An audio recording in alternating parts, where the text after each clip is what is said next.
Com calma. Olhei para ela de cima a baixo e joguei um documento na mesa. Quando lembrei a ela de quem era o nome na escritura do apartamento em que moravam, seu sorriso arrogante desabou em prantos na mesma hora. Eu estava de pé no meio da sala mais bonita que já vi na vida. Uma sala que existe por causa de mim, por causa do suor do meu falecido marido, Augusto Braga, corretor de imóveis que passou 38 anos construindo patrimônio tijolo por tijolo, transação por transação, renunciando a férias, a festas, a luxos que nunca nos interessaram. Uma sala com sofá de couro bege, tapete que devia ter custado o equivalente a 3 meses da minha aposentadoria, mesa de centro de mármore italiano, quadros modernos nas paredes que eu não entendo, mas sei que custam caro.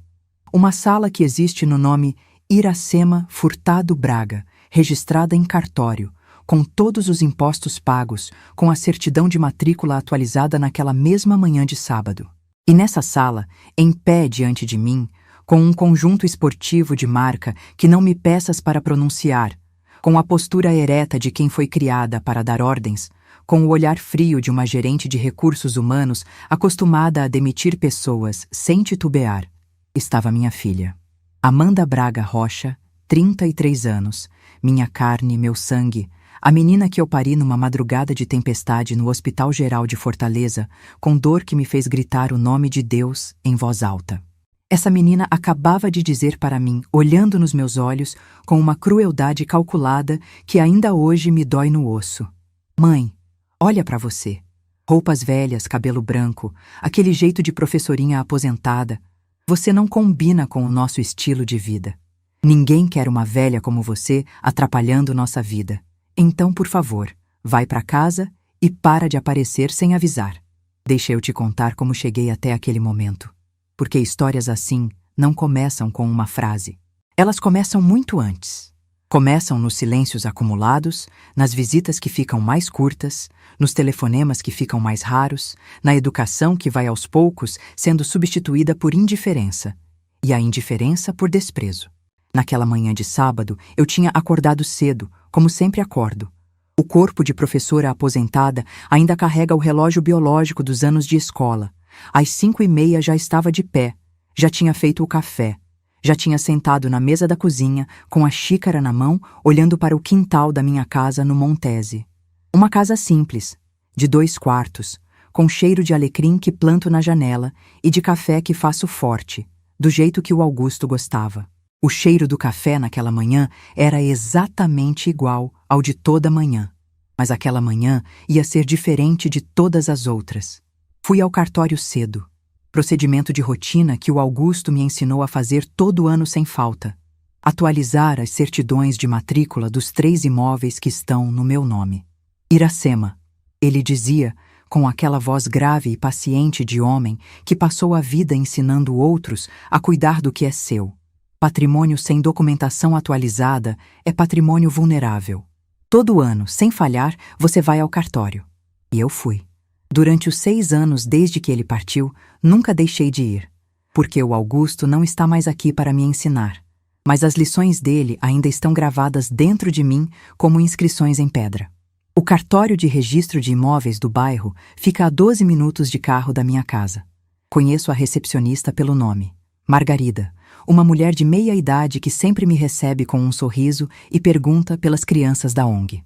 Naquela manhã, ela me atendeu com a mesma cordialidade de sempre, processou a atualização das 3 certidões, a casa do Montese, o apartamento da Aldeota e o terreno no Eusébio, e me entregou as pastas plásticas transparentes, cada uma com sua certidão impressa, com o timbre do cartório, com o meu nome bem legível no campo proprietária. Iracema Furtado Braga. Sai do cartório às 9:20 da manhã, com a bolsa um pouco mais pesada e o coração, por alguma razão que ainda não sei explicar direito, um pouco menos solitário. Fazia quase 2 meses que eu e Amanda não conversávamos de verdade. Não aquela conversa de mãe e filha, de troca, de afeto. Nos falávamos pelo celular de vez em quando. Mensagens curtas, respostas monossilábicas da parte dela, perguntas sobre saúde que ela respondia com "tô bem" e nada mais. Naquele sábado de manhã, de posse das minhas certidões, Passando pela Avenida Santos Dumont, no caminho de volta para o Montese, percebi que o apartamento da Amanda ficava a 15 minutos de distância. E senti uma coisa que as pessoas que não são mães talvez não entendam: aquela fome de estar perto. Não de resolver nada, não de cobrar nada, só de ver o rosto da filha, de sentar por meia hora numa sala e saber que ela está bem. Decidi parar. Não avisei. Sei que fui criticada por isso depois, inclusive pela Dulce, minha irmã, que disse que eu devia ter mandado mensagem antes. Mas quero ser honesta, foi intencional. Não porque eu queria criar uma situação, mas porque eu sabia lá no fundo que se avisasse, ela ia inventar uma desculpa para não me receber.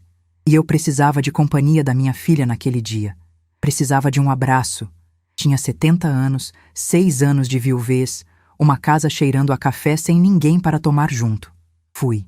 O condomínio Edifício Solares tem portaria com interfone. O porteiro me conhece, já me viu outras vezes, sabe que sou mãe da moradora do apartamento 702. Me deixou passar sem chamar de cima.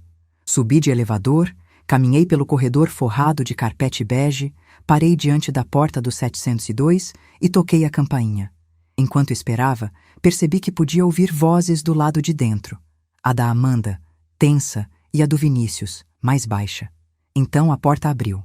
Vinícius Rocha, 36 anos, diretor financeiro de startup, filho de família de Brasília com dinheiro antigo e ego correspondente. Alto, bem vestido mesmo numa manhã de sábado, bermuda de linho, camiseta de algodão grosso com logo bordado que eu reconheci como cara sem saber o preço exato, cabelo cortado na semana, unhas feitas, um homem que se cuida bem, que sabe que é bonito, que usa isso. Me olhou com uma expressão que eu já conhecia. Não era hostilidade aberta. Era algo mais sutil e mais cruel. Era a expressão de quem olha para um objeto fora do lugar. Dona Iracema. Que surpresa! A frase foi dita com aquele tom que não é exatamente rude, mas não é exatamente gentil. O tom de quem está gerenciando uma inconveniência.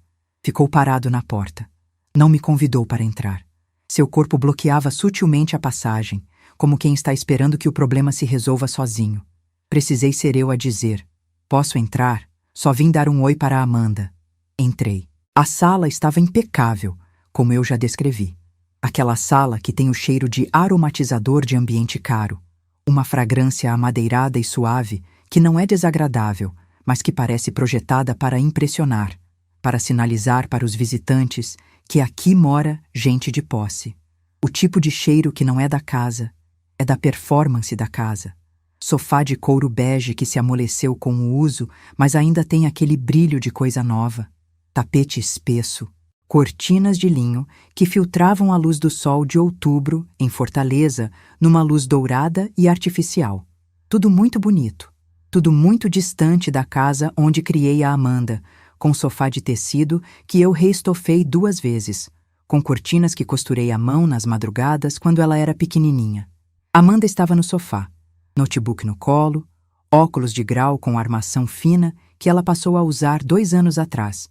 Cabelo preso num coque descuidado que nos outros custaria barato, mas nela era de salão. Quando me viu, não houve sorriso. Não houve o mãe daquelas que se alegram quando a mãe aparece.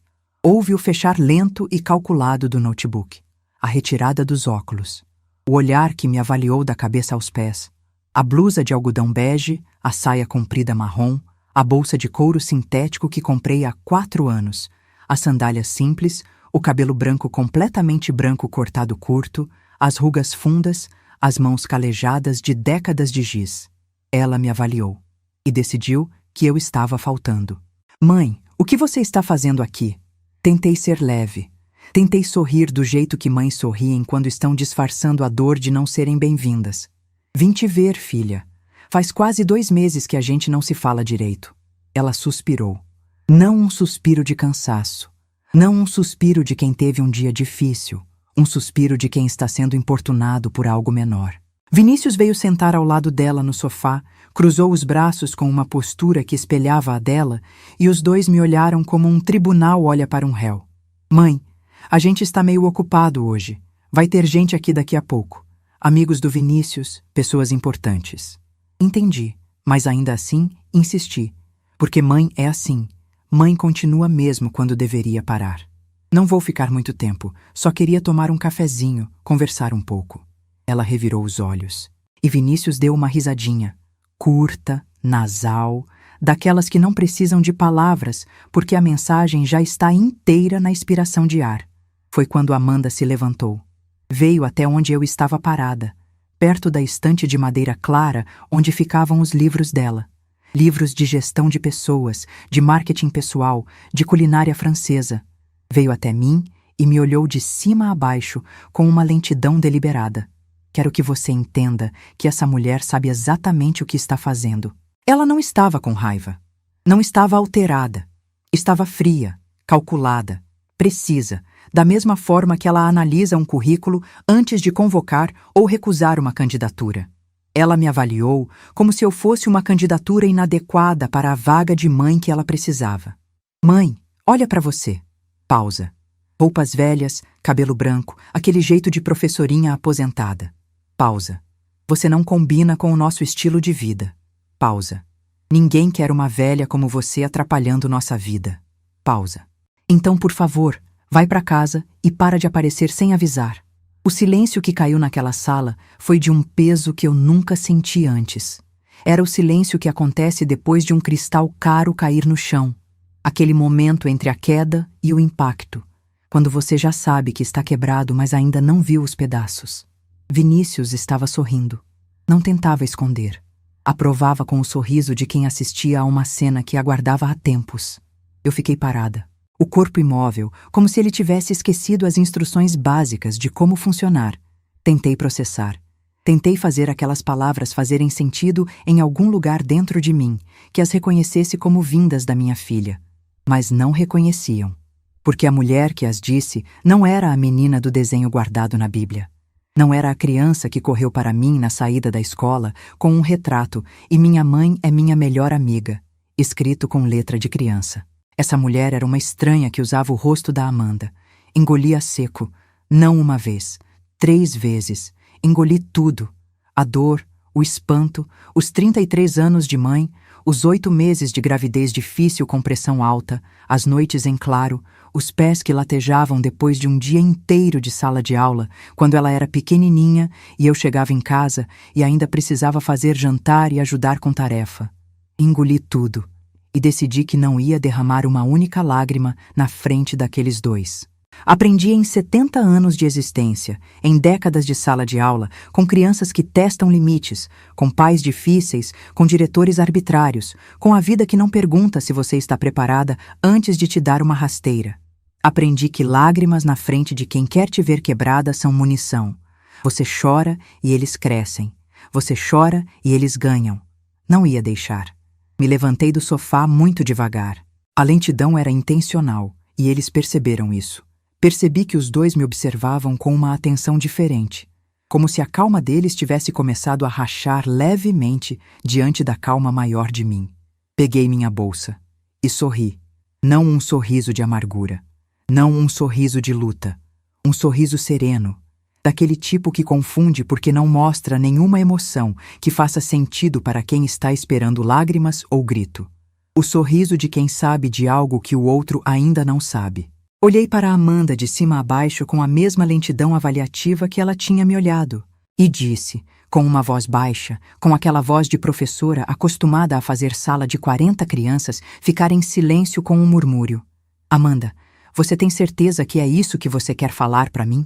Ela cruzou os braços, imitando a postura do Vinícius ao lado, e percebi que esse espelhamento entre os 2 não era acidental, era conjugal, era o sincronismo de casal que se reforça mutuamente nas crueldades. Tenho, mãe, certeza absoluta. Vinícius completou com aquele tom de diretor financeiro que está encerrando uma reunião. Dona Iracema, sem ofensa, mas a Amanda está certa. A senhora não se encaixa no nosso círculo social. É melhor manter distância mesmo. Abri a bolsa, devagar. Tirei a pasta plástica, devagar. Abri a pasta. Tirei a certidão de matrícula atualizada naquela mesma manhã. Dobrei levemente para que ficasse mais fácil de colocar em posição horizontal. E joguei o documento em cima da mesa de mármore, bem no centro, com uma precisão tranquila que dizia: Eu sabia exatamente o que estava fazendo quando vim aqui hoje. O papel pousou na pedra fria com um som seco. Um som pequeno, mas que ecoou, porque o silêncio que o cercou era imenso. Amanda olhou para o documento. Depois olhou para mim. A expressão dela começou a mudar. Não com a surpresa total de quem nunca soube, mas com algo mais perturbador. A expressão de quem apostou alto numa mesa de pôquer e acaba de perceber que o adversário tinha carta na manga desde o começo. O sorriso arrogante foi embora. No lugar dele, uma contração leve, mas perceptível nos lábios. O início do entendimento. Vinícius pegou o papel. Leu. Ficou pálido. Eu disse com a mesma calma de antes, com a mesma voz baixa e firme. Esse apartamento onde vocês moram.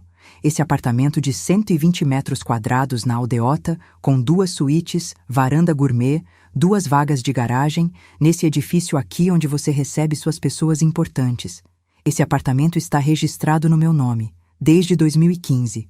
Seu pai comprou como investimento, registrou no meu nome, e quando morreu, ficou para mim. Iracema Furtado Braga, proprietária. Está tudo ali. Pode ler o número do registro, pode ir ao cartório conferir se quiser. Eu espero. Antes de te contar o que aconteceu depois, porque aconteceu muita coisa, preciso te perguntar uma coisa honesta. Se fosse com você, se fosse a sua própria filha dizendo essas palavras e depois descobrindo que a casa onde ela vive está no seu nome, o que você faria? Você teria coragem de fazer o que eu fiz? Me conta nos comentários. Quero saber. Agora vem comigo, porque o que aconteceu depois foi maior do que eu esperava. Amanda começou a balançar a cabeça. Não com a negação de quem não sabia. Eu preciso ser precisa sobre isso, porque é importante para você entender o tamanho da traição. Ela sabia do apartamento. Claro que sabia. Ela cresceu ouvindo o Augusto falar sobre os imóveis, sobre a importância de ter patrimônio, sobre o registro em cartório. Ela sabia. O que ela apostou, e apostou com uma convicção que me diz muito sobre o quanto ela me subestimava, era que eu nunca teria coragem de agir, que o amor de mãe seria forte demais, que o medo de perder a filha seria paralisante demais, que 70 anos de bondade e cedência teriam me transformado numa mulher que engole humilhação e sorri agradecida. Calculou errado. Mãe, você não vai fazer isso. Você não é capaz. Apontei para o documento. Vai no número do registro. Vai no cartório verificar. Foi então que Vinícius perguntou. E essa pergunta vai ficar comigo para sempre, porque ela revelou tudo o que eu precisava saber sobre esse homem, sobre esse casamento, sobre os planos que existiam antes mesmo daquela manhã de sábado. Virou para a Amanda, abaixou um pouco a voz, com aquela frieza calculista de executivo que, mesmo em pânico, nunca para de calcular. Amanda, e os outros 2 imóveis da sua mãe? Você disse que ia conversar com ela sobre o inventário. O silêncio da Amanda foi uma resposta completa. Olhei para ele, olhei para ela. E entendi, com aquela clareza que às vezes chega tarde demais, mas quando chega é absoluta e irrefutável, que o Vinícius sempre soube muito bem o que eu valia. Não como pessoa, não como mãe, não como mulher. Como patrimônio. Em metros quadrados e certidões de matrícula. Ele calculou. Provavelmente sentou com a Amanda numa dessas noites do apartamento iluminado e conversou sobre os 3 imóveis da sogra, sobre o inventário, sobre a melhor forma de encaminhar aquela conversa. E parte do plano, eu estava entendendo naquele momento, era me afastar primeiro, tornar a convivência insuportável, fazer com que eu me sentisse indesejada, diminuída, fora de lugar.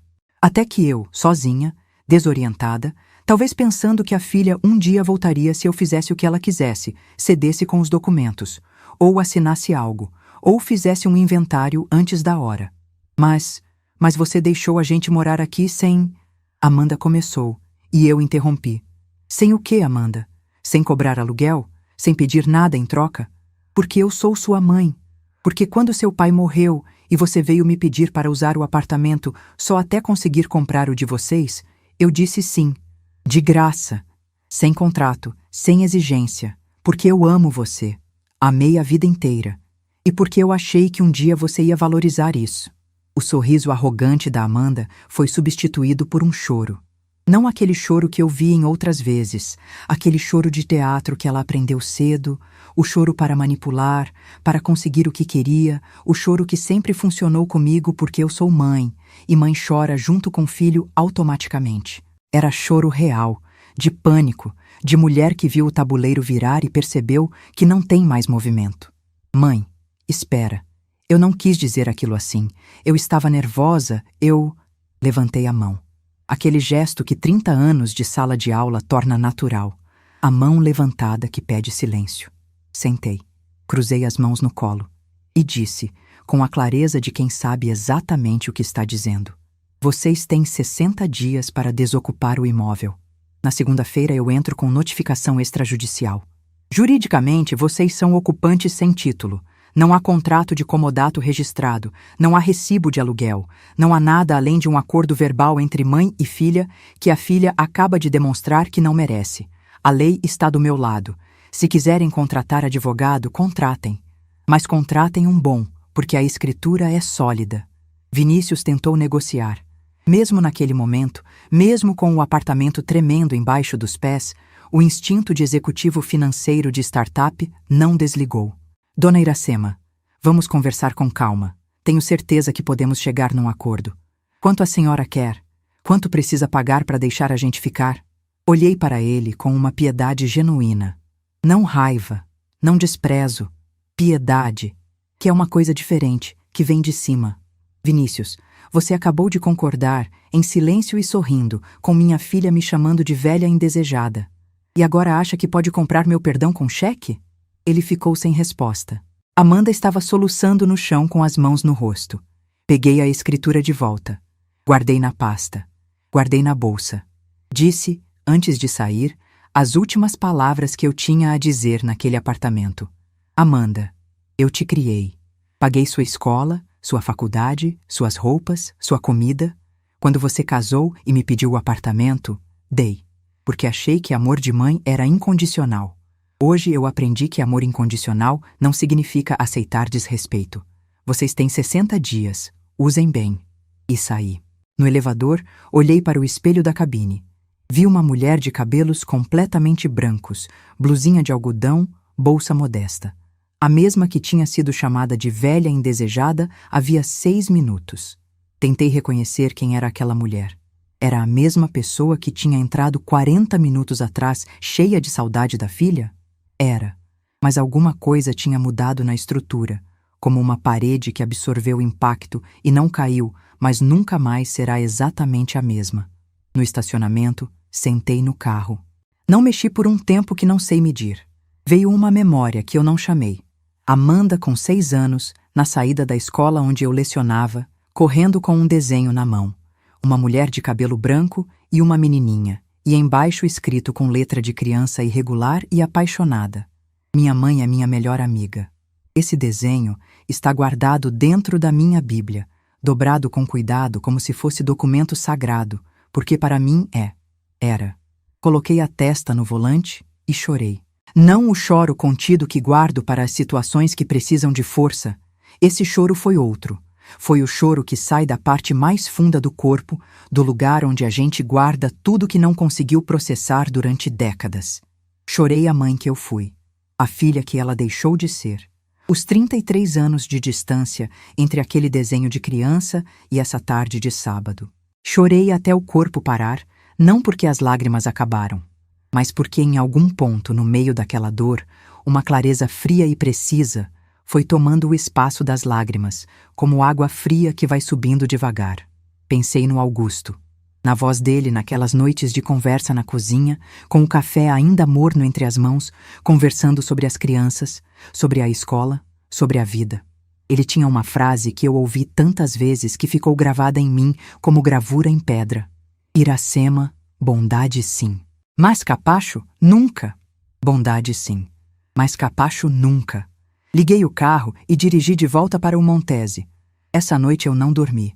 Não de sofrimento paralisante, de processamento.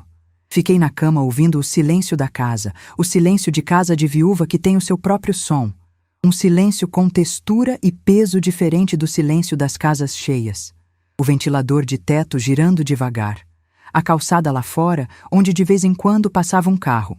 Eu fiquei olhando para o teto e fui passando em revista, um a um, os momentos dos últimos 2, 3 anos onde eu deveria ter visto o que estava sendo construído e que eu insisti em não ver porque ver ia doer. Porque a verdade é que aquela tarde de sábado não foi um raio em céu de brigadeiro. Tinha sinais, muitos sinais. Quando Amanda casou com o Vinícius, 3 anos atrás, eu gostei dele num primeiro momento. Era educado, articulado, bem-sucedido.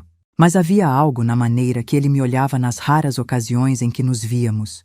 Um olhar que media, que avaliava, que calculava. Não o olhar de um homem que olha para a sogra com carinho ou mesmo com indiferença neutra. Era um olhar de inventário. Eu percebia e afastava o pensamento, porque mãe que gosta da filha quer gostar do genro também. As visitas foram ficando mais esparsas. Primeiro era, a gente está muito ocupado. Depois era, Vinícius tem compromisso. Depois era silêncio de semanas que eu quebrava enviando mensagem e ela respondia com aquele "tô bem, mãe", que não abre porta para nada. Nas poucas vezes que havia, Amanda me olhava diferente, com aquela expressão de quem está tolerando uma obrigação, com pressa para terminar. Com o celular na mão durante toda a conversa, os olhos escorregando para a tela entre uma frase e outra, como se eu não merecesse atenção inteira.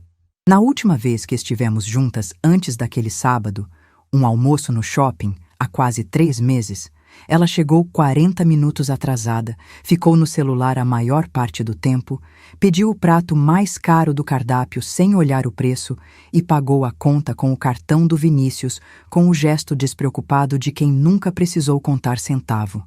No fim, quando nos despedimos no estacionamento, ela me deu um abraço rápido e seco. O tipo de abraço que você dá em desconhecido em formatura. E eu precisei andar até o meu carro segurando o aperto no peito, porque uma mãe de 70 anos não chora em estacionamento de shopping por causa de abraço de filha.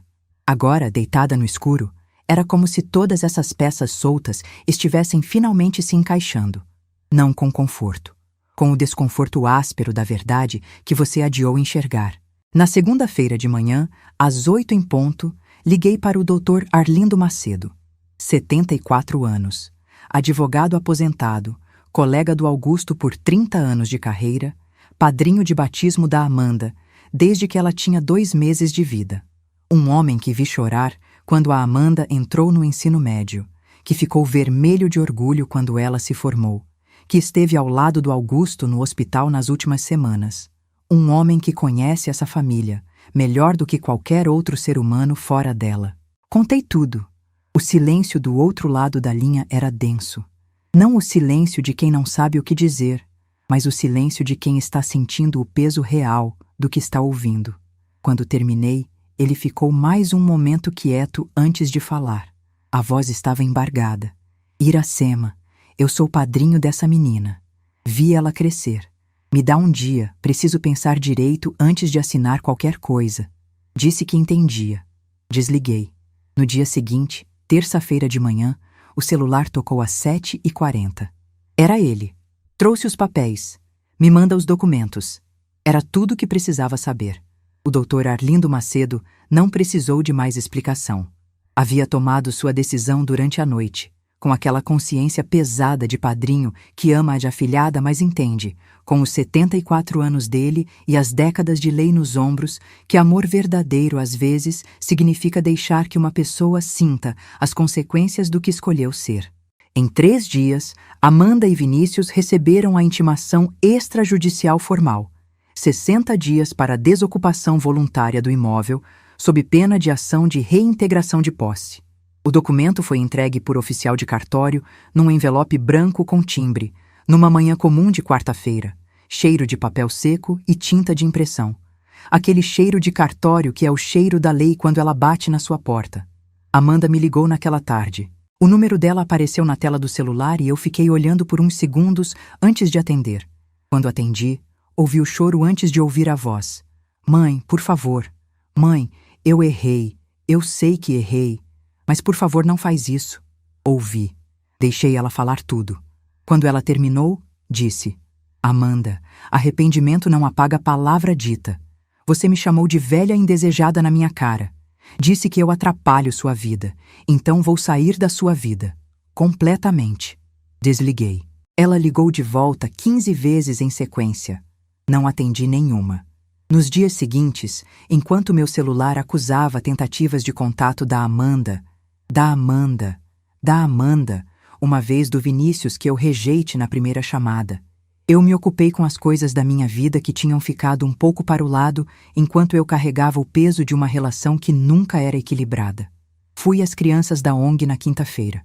Sentei no pequeno salão do bairro Janguruçu, com 12 crianças entre 7 e 11 anos, e passei 2 horas ensinando leitura. Um menino de 8 anos, o Wellington, leu uma frase inteira sem ajuda pela primeira vez naquela tarde. Olhou para mim com aqueles olhos grandes e perguntou: "Tia, eu sei ler?" E eu disse: "Você sabe ler, Wellington. Você sempre soube. Só precisava de alguém que acreditasse junto."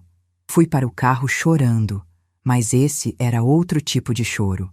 Era o choro de quem entende que ainda tem valor, que ainda importa, que ainda serve para algo.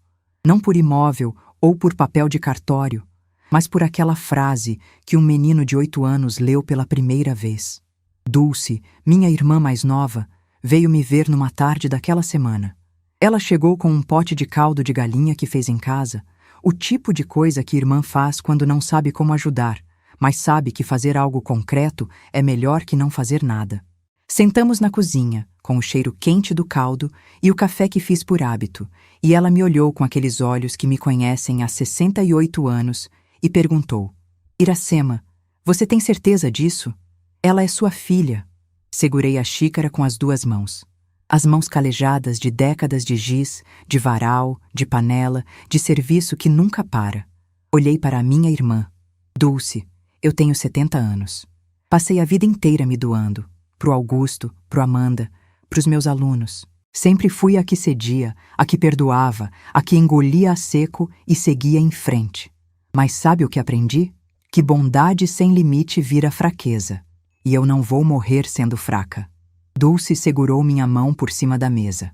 Aquele aperto que irmã mais nova dá na mais velha quando quer dizer que está junto. "Então eu te apoio.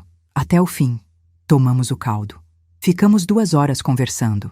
Sobre o Augusto, sobre a Amanda pequena, sobre as memórias que são nossa riqueza e que ninguém pode tirar. Janaína veio no sábado seguinte. 29 anos, assistente social, cresceu no bairro Bom Jardim, onde eu lecionei por 12 anos, numa turma de 3º ano, onde ela aprendeu a ler com as cartilhas que eu fazia à mão, porque a escola não tinha material suficiente. Uma moça de alma grande que me trata como segunda mãe, e eu a recebo com esse título com toda a honra que ele carrega. Quando contei a história, ela ficou tão indignada que as mãos tremeram. "Tia Iracema, a senhora que me ensinou a ler, a senhora que pagou meu material escolar quando minha mãe não tinha. A senhora é a pessoa mais digna que eu conheço." As palavras dela não resolveram a dor, mas a dor, depois daquelas palavras, ficou com uma qualidade diferente. Ficou com companhia. Fui reconstruindo minha rotina dia a dia, tijolo por tijolo, no ritmo dos que sabem que reconstrução não é acontecimento, é processo. Voltei a caminhar pela manhã no Parque Adail Barreto. Próximo de casa, aquelas caminhadas que o cardiologista recomendou e que eu havia deixado de lado nos meses de angústia com a relação com Amanda. Voltei a almoçar com a Dulce aos domingos. Voltei a visitar o túmulo do Augusto às quartas-feiras, que era o dia que ele folga quando estava vivo e que eu transformei em dia de conversa com ele depois que morreu.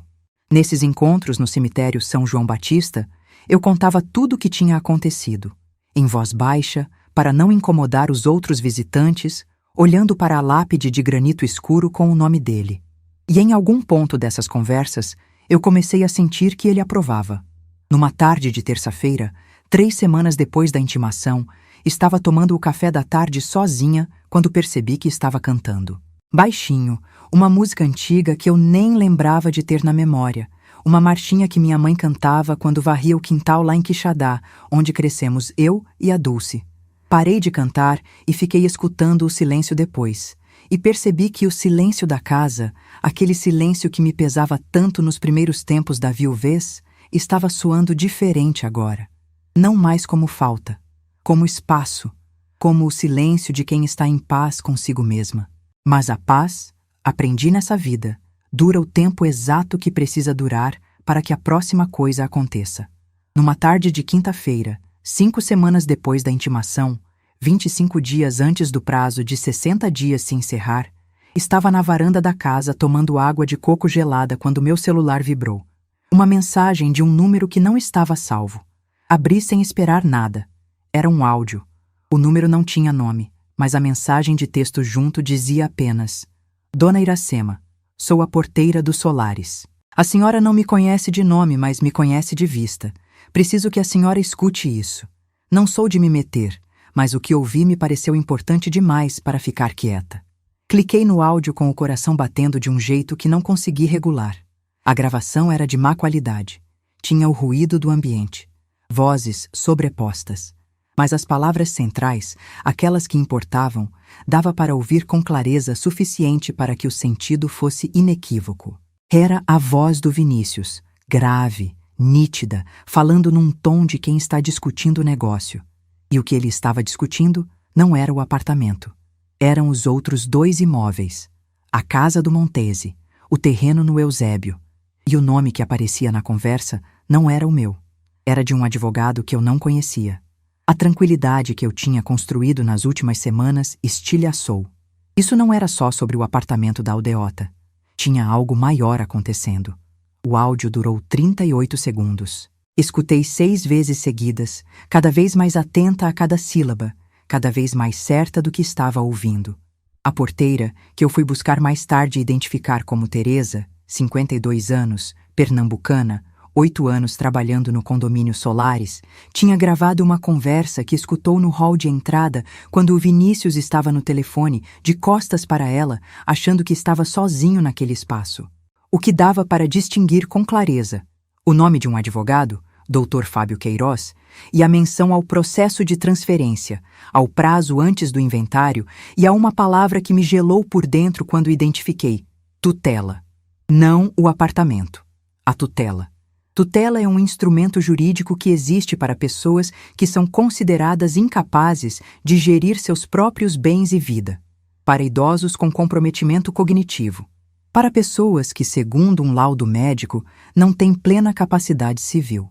Fiquei sentada na varanda por um longo tempo. O sol já estava baixando, aquele sol de fim de tarde de Fortaleza que pinta o céu de laranja e vermelho e que nos outros dias eu acho bonito. Naquele dia não vi a cor. Vi apenas o que significava o que tinha ouvido.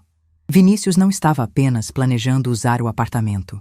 Vinícius, e provavelmente Amanda junto, ou com conhecimento dela, estava investigando formas de contestar minha capacidade civil, de apresentar um processo no qual eu, Iracema Furtado Braga, seria declarada incapaz de administrar meu próprio patrimônio, para que então outra pessoa assumisse a administração, para que os 3 imóveis passassem para o controle de quem me declarasse incapaz. Levantei.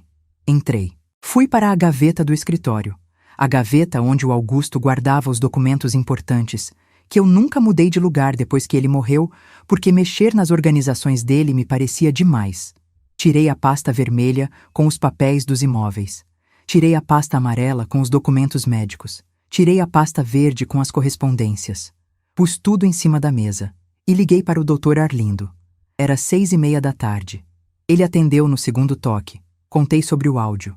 Quando terminei, ele ficou quieto por um momento mais longo do que o habitual, aquele silêncio de advogado que está organizando o raciocínio. Depois falou devagar. Iracema, você fez bem em me ligar agora. Amanhã de manhã você vem ao meu escritório com todos os documentos que tiver. Tudo, certidões médicas, laudos, comprovantes de atividade, tudo que prove que você está em plena capacidade. E eu vou fazer algumas consultas hoje à noite sobre esse nome que você ouviu. Na manhã seguinte, às 9 horas, estava sentada no escritório do Dr. Arlindo, uma sala de homem que trabalhou com lei por décadas, com estantes de livros jurídicos, com diplomas emoldurados, com a mesa de carvalho escuro que ele usa há 40 anos. O cheiro era de papel antigo e café forte, aquele cheiro de seriedade que alguns ambientes têm. Pus tudo na mesa. O Dr. Arlindo passou 1 hora revisando, fazendo anotações, ligando para um colega enquanto eu esperava. Quando desligou o telefone, virou para mim e disse com clareza direta: Iracema, o Fábio Queiroz é um advogado que tem especialização em direito do idoso e em processos de interdição. Ele não é conhecido por trabalho legítimo nessa área. Há registros de reclamações no Conselho que não chegaram a processo disciplinar formal, mas há histórico de trabalho em contextos de disputa patrimonial envolvendo idosos. Isso não prova nada por si só, mas, somado ao que você ouviu no áudio, ele não completou, não precisou. Você precisa agir de forma proativa e precisa documentar tudo com muito cuidado. Começamos naquele mesmo dia. O Dr. Arlindo contatou um perito de sua confiança, Dr. Rafael Salgado, médico neurologista, 50 anos, professor da UFC, para que eu realizasse uma bateria completa de avaliação cognitiva. Mini exame do estado mental, teste de memória episódica, avaliação de funções executivas. Fui no mesmo dia à tarde. O Dr. Rafael me atendeu por 2 horas e meia. No final, me olhou e disse com um sorriso: Dona Iracema, quero que a senhora saiba que seus resultados são excepcionais para qualquer idade, não só para os seus 70 anos. A senhora tem memória verbal, função executiva e capacidade de julgamento acima da média. Não existe nenhum fundamento clínico para qualquer questionamento sobre sua capacidade civil. O laudo foi emitido formalmente, com assinatura e CRM. Na semana seguinte, Janaína, com toda a sua formação de assistente social e o seu conhecimento de como sistemas funcionam, me ajudou a levantar um dossiê completo da minha atividade nos últimos 2 anos.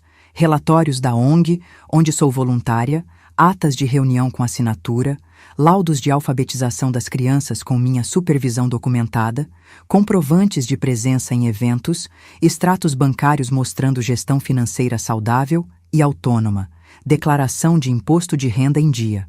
Tudo organizado em pasta encadernada, cronologicamente, com índice. Tia Iracema, disse ela numa tarde enquanto organizávamos os últimos papéis na mesa da minha cozinha. Isso aqui é um retrato completo de uma mulher em plena atividade. Ninguém olha para isso e pensa em incapacidade. Isso aqui é evidência de vitalidade. Segurei os documentos na mão, o papel com o timbre da ONG, com meu nome listado como voluntária ativa, com o registro das 12 crianças que acompanho. E pensei que era estranho que aquelas folhas simples pudessem ser ao mesmo tempo documentação jurídica e prova de que a minha vida tinha sentido. O Dr. Arlindo foi além. Com minha autorização, consultou o sistema do Tribunal de Justiça do Ceará em busca de qualquer processo em andamento que envolvesse meu nome. Nada havia sido protocolado ainda, o que significava que ainda estávamos na fase de planejamento do Vinícius, não de execução. Estávamos na frente, mas só por enquanto. Foi Janaína quem, numa tarde enquanto tomávamos café, disse a frase que mudou o direcionamento de tudo. Tia, a senhora tem provas do imóvel, tem o laudo médico, tem o dossiê de atividade, mas tem prova do que o Vinícius estava planejando? Porque sem isso, a defesa dela vai dizer que foi tudo mal entendido. Eu a olhei. Ela continuou. Precisamos de mais. Precisamos saber com quem ele está conversando, o que está sendo combinado. Precisamos de elementos que mostrem que houve planejamento deliberado, não impulso. Ela tinha razão, completamente razão. A assistente social que cresceu na periferia, sabendo que sobreviver exige estratégia, me ensinava, naquele momento, a pensar como estrategista. Tornei-me invisível para eles. Amanda me enviava mensagens pedindo que eu respondesse. Respondi algumas, curtas, neutras, sem revelar nada. Aceitei um convite dela para um café rápido, numa tarde de quarta, numa padaria do Meireles. Fui. Ela chegou sozinha, sem o Vinícius. Estava mais simples, mais contida do que eu a havia visto em meses. Conversamos por 40 minutos sobre nada que importasse, mas eu observei. E num determinado momento, ela disse, passando a mão no cabelo com um gesto de quem está tentando parecer casual. Mãe, o Vinícius estava pensando. A gente queria te propor contratar uma assessoria para ajudar a gerenciar seus imóveis. Fica mais fácil para você, né? Com a idade, não deixei a frase terminar. Sorri, disse. Que cuidado, filha. Vou pensar. Paguei meu café e saí. No carro, tirei o celular do bolso. Porque eu havia entrado naquela padaria com algo que Amanda não sabia: o aplicativo de gravação ativo. A conversa inteira, incluindo a sugestão de assessoria para gerenciar os imóveis, estava gravada. Enviei imediatamente para o Dr. Arlindo. Nas 2 semanas seguintes, com a ajuda de Janaína e com as orientações precisas do doutor Arlindo sobre o que era legal registrar e como fazê-lo, montei um arquivo completo: a gravação da padaria, o áudio enviado pela Teresa, um print de uma conversa por WhatsApp onde Amanda me sugeria conversar sobre o futuro dos imóveis, e um documento assinado pela própria Teresa relatando o que havia testemunhado no hall do condomínio. O doutor Arlindo revisou tudo e disse: Iracema, você tem material suficiente não apenas para se defender de qualquer processo de interdição, mas para demonstrar que houve planejamento deliberado para lesar seus interesses patrimoniais. Existe uma base aqui para medidas ativas. Perguntei o que significava medidas ativas. Ele sorriu. Aquele sorriso de advogado veterano que ainda encontra satisfação quando a lei funciona do lado certo. Significa que agora é você que convida eles para conversar. Fui para casa e escrevi um bilhete à mão, com minha letra de professora. Aquela letra grande e legível que 30 anos de lousa cultivaram, endereçado a Amanda Braga Rocha e Vinícius Rocha. O texto era simples. Gostaria de conversar com vocês sobre questões importantes relativas aos imóveis e ao nosso relacionamento. Proponho nos reunirmos no próximo sábado, às 14 horas, na minha casa no Montese. Por favor, confirmem presença. Iracema. Enviei por mensagem e por carta registrada. Amanda respondeu em 40 minutos. Estaremos lá, mãe. Na sexta-feira, antes do sábado do encontro, não dormi até meia-noite. Não de angústia, de preparação. A mesa da sala estava coberta com os documentos organizados em 3 pastas encadernadas. A pasta vermelha com as certidões dos 3 imóveis, a pasta preta com o laudo do Dr. Rafael e o dossiê completo de atividade. A pasta marrom com as gravações transcritas e as provas do que tinha sido planejado. Ao lado, uma cópia da notificação extrajudicial já protocolada referente ao apartamento da aldeota, com o prazo de 60 dias, da qual restavam 22 dias. O Dr. Arlindo estaria ao telefone, disponível para ser chamado a qualquer momento. Janaína ficou de passar às 11 horas para checar tudo comigo antes deles chegarem. A Dulce ficou de estar em casa, por precaução, não na minha. Ela respeitou minha decisão de fazer isso sozinha, mas ficou a 10 minutos de distância com o celular na mão. Sábado de manhã, acordei às 5h30. Fiz café. Sentei na mesa da cozinha com a xícara nas mãos e fiquei em silêncio por um longo tempo, olhando pela janela para o quintal, onde o alecrim estava com as flores pequenas e lilás da estação. Pensei no Augusto. Pensei em toda a minha vida antes daquela manhã. Pensei nos meus alunos, em 30 anos de sala de aula, em Wellington, lendo a frase pela primeira vez. Pensei na Dulce segurando minha mão por cima da mesa de cozinha. Pensei no Dr. Arlindo que leu os documentos na noite antes de dizer sim. Pensei em Janaína, organizando laudos com cuidado de quem sabe que os detalhes salvam. E pensei, por último, em Amanda, com 6 anos no desenho guardado na Bíblia. Coloquei a xícara na pia. Lavei. Enxuguei as mãos naquela toalha de listras que o Augusto gostava. E fui me arrumar para receber minha filha. Janaína chegou às 11. Revisamos tudo juntas em 40 minutos. Cada pasta na ordem certa, cada documento numerado, a gravação disponível no telefone caso precisasse ser reproduzida. Tia Iracema, ela disse, antes de sair, olhando para mim com aquela intensidade de quem se importa de verdade, a senhora está pronta. Mais do que pronta. Abraçou-me com força. Saiu. Às 14h em ponto, a campainha da frente tocou. A casa estava como sempre está. Simples, limpa, cheirando a café que eu tinha colocado fresco faltando 10 minutos para as 2. A mesa da sala estava posta com 3 cadeiras, as pastas no centro, um copo d'água para cada um. A iluminação era a luz natural da janela que dá para a rua. O sol de outubro entrando pelas venezianas abertas e fazendo listras douradas no chão de cerâmica que eu esfrego toda semana com as minhas próprias mãos. Minha casa simples. Minha casa com cheiro de alecrim e café. Minha casa que é exatamente o que é, sem desculpa e sem performance. Fui até a porta. Abri. Amanda estava com uma blusa branca simples e calça jeans. Cabelo solto. Menos maquiagem do que de costume. Com um ar de quem dormiu mal. Vinícius estava ao lado dela, de camisa polo e calça social, expressão de quem está indo a uma reunião de negócios.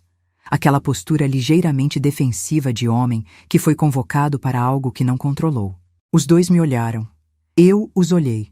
Disse, com a calma que tinha estado praticando desde que acordei: entrem. Entraram. Sentaram nas duas cadeiras que eu tinha posicionado do lado oposto ao meu. Viram as pastas no centro da mesa. Viram o copo d'água. Sentiram, sem que eu precisasse dizer nada, que aquilo não era uma visita de família. Sentei, cruzei as mãos na frente das pastas e deixei o silêncio fazer o trabalho por um momento, porque silêncio antes de fala tem peso, e eu queria que os dois sentissem esse peso antes de ouvirem uma palavra. Obrigada por terem vindo, disse, finalmente, com a voz uniforme. Sei que o sábado poderia estar sendo diferente para vocês, mas há coisas que precisam ser ditas com clareza, e preferi dizer aqui, em casa, do que em outro lugar. Vinícius foi o primeiro a abrir a boca. Dona Iracema, a gente entende que a situação do apartamento criou uma tensão muito grande, e a gente quer conversar sobre isso de forma adulta e chegar num acordo que seja bom para todo mundo. O tom era de executivo em mediação, aquele tom de voz baixa e controlada que aprende em treinamentos de negociação, que soa razoável, mas está sempre calculando. Sorri levemente. Ótimo. Então, vamos começar. Abri a pasta vermelha. Tirei a certidão de matrícula do apartamento da aldeota. Coloquei sobre a mesa, virada para eles. Vocês já conhecem esse documento. Apartamento de 120 metros quadrados, Rua dos Tabajaras, bairro Aldeota, Fortaleza. Proprietária, Iracema Furtado Braga. Registro atualizado. Pausa. Tirei a certidão do terreno do Eusébio. Coloquei ao lado. Terreno de 480 metros quadrados no Eusébio.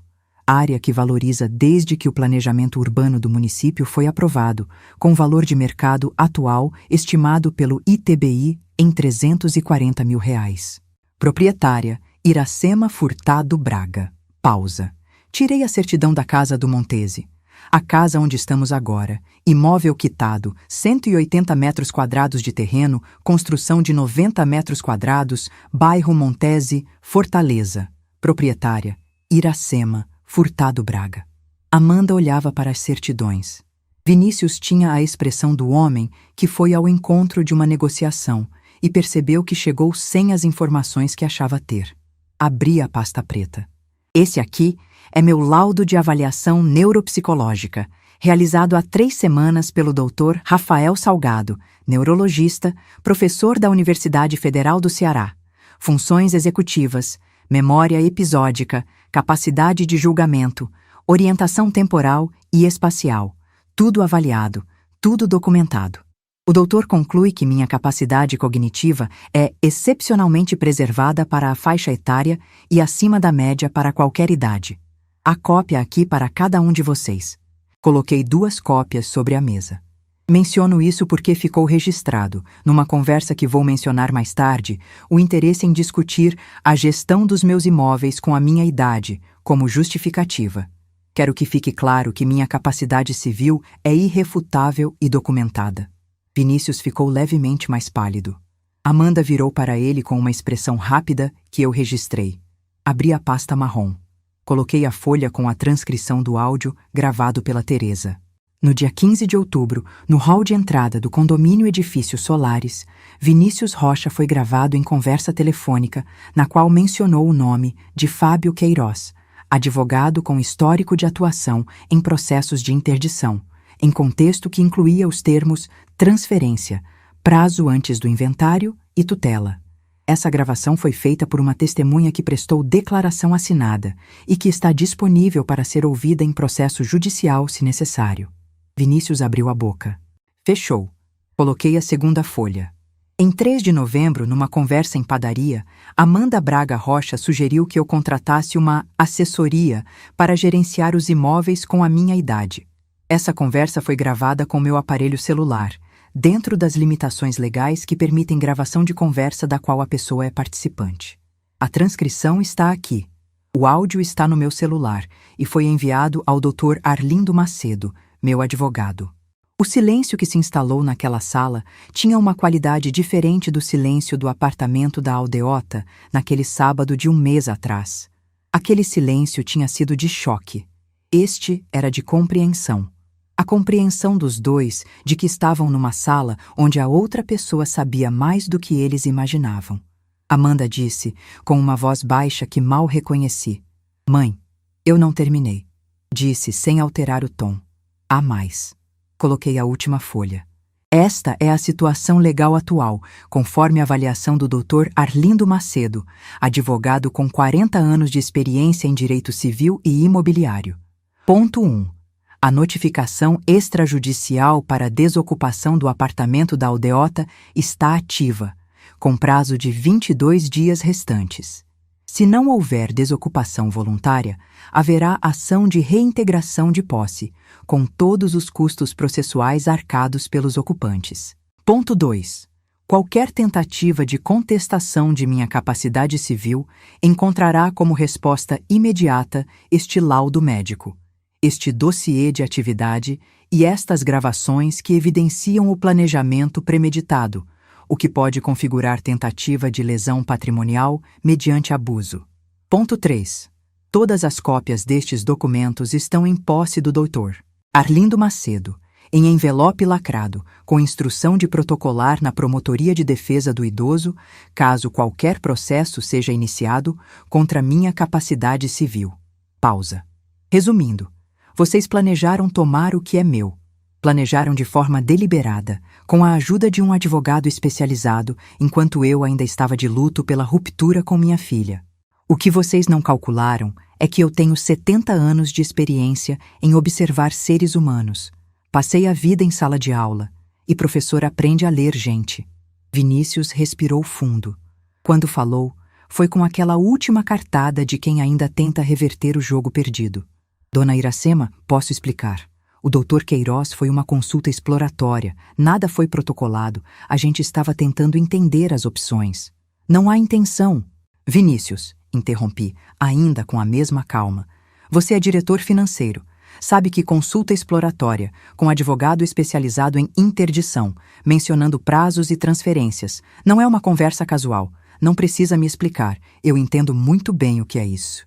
Amanda estava com as mãos na mesa, olhando para elas. Não chorava. Estava além do choro naquele momento. Estava no lugar onde a pessoa entende que chegou num ponto sem retorno. Mãe, disse ela com a voz baixa. Eu soube da conversa com o Fábio Queiroz. Deixei ele ligar. Achei que ia ser a melhor saída para todo mundo. Olhei para ela por um longo tempo. Minha filha, 33 anos.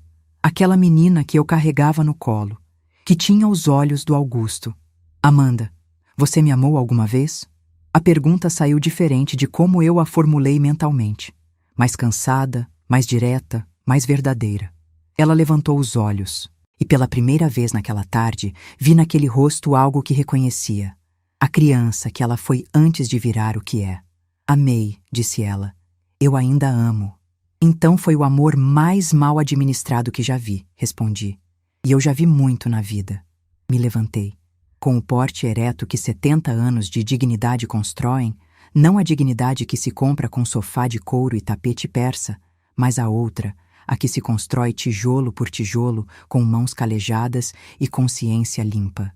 Vinícius, você tem 22 dias para sair do apartamento e não voltar a aparecer na minha vida. Não há negociação sobre isso. Virei para Amanda. Você, filha, vai precisar decidir que tipo de pessoa quer ser. Não por mim, por você, porque parece que você ainda não decidiu. Peguei as pastas, guardei na estante. Podem ir, não há mais nada a discutir aqui. Amanda levantou. Vinícius levantou. Foram para a porta. Na soleira, Amanda se virou uma última vez, os olhos cheios. Mãe, e a gente? Tem saída? Olhei para ela com toda a honestidade que tinha. Isso é uma pergunta que só você pode responder e vai levar tempo para saber a resposta. Muito tempo. Ela saiu. Fechei a porta. Fui para a cozinha. Apoiei as mãos no balcão. Olhei pela janela para o quintal com o alecrim. E respirei. No 22º dia, Vinícius e Amanda saíram do apartamento da aldeota com uma mudança contratada às pressas. Levaram os móveis, as roupas, os quadros modernos, o tapete persa. Deixaram o cheiro do aromatizador e algumas marcas de prateleiras nas paredes. O imóvel ficou vazio, com aquela nudez característica de espaço que foi habitado e agora não é mais. Um vazio que não é o mesmo que vazio original, porque carrega a memória do que esteve ali. Fiz o imóvel ser vistoriado no dia seguinte. Pequenos reparos foram feitos nas 2 semanas seguintes. Em 45 dias, o apartamento estava anunciado. O casal de médicos que alugou, doutora Fernanda e doutor Lucas, ambos residentes no hospital de Messejana, pagam mensalmente R$ 8.500, valor compatível com o mercado do aldeota. Esse valor, por minha decisão formalizada em documento assinado, vai integralmente para a ONG do Janguruçu. O Augusto teria aprovado. Vinícius e Amanda foram morar num apartamento de 1 quarto no bairro Benfica, alugado, pelo qual pagam R$ 2.300 por mês. Soube pela Dulce, que soube por uma conhecida, que o casamento não sobreviveu à saída do apartamento. Quando a estrutura cedeu, o imóvel, a imagem, o plano financeiro que tinha a sogra como peça central, o que ficou entre os dois não era suficiente. Vinícius foi embora 3 meses depois do despejo. Voltou para Brasília. Amanda ficou no apartamento do Benfica, sozinha. Não sinto satisfação por isso. Quero ser honesta. Não é esse o sentimento. É algo mais próximo de tristeza. A tristeza de quem vê uma semente má crescer até destruir o jardim inteiro, inclusive a pessoa que plantou. Amanda destruiu o casamento, a imagem social que tinha construído, a relação com a mãe, a casa que morava, e descobriu, quando tudo desabou, que o que ficou era ela mesma, a Amanda antes do Vinícius e antes dos planos, e que essa Amanda ainda precisava ser construída. 3 meses depois do despejo, recebi uma carta. Amanda escreveu à mão, com uma letra que eu reconheci do tempo em que ela era criança fazendo lição. Contou que estava em terapia, que havia terminado o relacionamento quando percebeu que as primeiras palavras do Vinícius, quando saíram do apartamento, foram sobre os outros 2 imóveis. Não sobre onde iam morar, não sobre o casamento, sobre o futuro, sobre os imóveis. Que foi nesse momento que ela entendeu que havia casado com o espelho errado de si mesma, que pedia perdão, que um dia esperava me olhar nos olhos sem sentir vergonha. Guardei a carta dentro da Bíblia, do mesmo lado do desenho de criança. Não respondi. Talvez responda um dia. O tempo tem o seu próprio ritmo, e 70 anos me ensinaram a respeitar esse ritmo mesmo quando é difícil. O Dr. Arlindo e eu tomamos café na semana passada. Ele me disse com aquele sorriso de canto de boca de homem que ainda encontra beleza nas coisas: Iracema, você fez tudo certo, até a parte difícil. É isso, fiz tudo certo. Inclusive a parte difícil. Hoje acordo às 5h30, faço o café forte. Olho para o quintal com alecrim. Caminho no parque. Vou às crianças da ONG toda semana. Wellington leu um livro inteiro no último mês, um livro pequeno de 12 páginas, mas um livro. Almoço com a Dulce aos domingos. Visito o Augusto às quartas e conto tudo. Durmo bem. Me chamaram de velha que atrapalha. Me olharam de cima a baixo e decidiram que eu não tinha valor para o padrão de vida deles. E quando joguei a escritura na mesa, e depois os documentos todos na mesa da sala da minha casa simples no Montese, quando mostrei que sabia exatamente o que estava sendo planejado e que havia me preparado para cada passo, o que caiu não foi só a arrogância. Caiu a ilusão de que bondade é sinônimo de ingenuidade, que mãe é capacho, que mulher velha não pensa. Tenho 70 anos. Tenho rugas fundas, cabelos brancos, mãos calejadas de tanto segurar giz. Passei a vida ensinando crianças a ler e escrever em escolas de periferia. Não tenho carro do ano, não tenho sofá de couro, não tenho imóvel na praia. Tenho dignidade construída ao longo de 7 décadas e 3 imóveis no meu nome, que vão continuar no meu nome enquanto eu viver, servindo ao que eu decidir que sirvam. A maior lição que essa história me deu não foi sobre imóvel. Foi sobre o que acontece quando você para de terceirizar o seu valor para quem te ama. Quando você para de medir quanto vale pela quantidade de visitas que recebe ou de ligações que responde. Quando você entende que amor próprio não é egoísmo, é o alicerce sem o qual nenhum amor por outro ser humano consegue ficar de pé. Aprendi tarde, mas aprendi. Se essa história tocou algo em você, compartilha com alguém que precise ouvir. Inscreve no canal e ativa o sininho. Toda semana tem uma história nova de mulher que não ficou quieta.